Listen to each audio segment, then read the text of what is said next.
யோவான் ஸ்நானன் அவங்களுடைய முக்கியமான வேலைனா மனம் திரும்புங்கள் அப்படின்னு சொல்லி பிரசங்கிக்கிறது. இப்ப நம்ம சர்ச்சுக்கு போனா பாஸ்டர் வந்து மைக் பிடிச்சு பேசுறாங்க இல்லையா, அந்த காலத்துல வந்து மைக் இதெல்லாம் இருக்காது. போற இடத்துல எப்படியே நின்று பேசுவாங்க. அங்க வர்ற கூட்டம் அப்படியே போறவங்க நடந்து போறவங்கலாம் கேட்டுட்டு போவாங்க.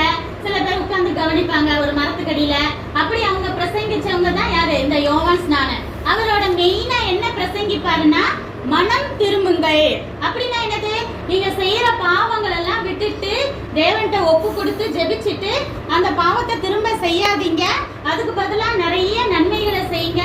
ஏன்னா தேவனுடைய ராஜ்யம், அதாவது பரலோகம் வந்து ரொம்ப சமீபமா இருக்கு அப்படின்னு சொல்லி பிரசங்கிக்கிறது தான் யாரோட வேலை, இந்த யோவான் ஸ்நானனோட வேலை.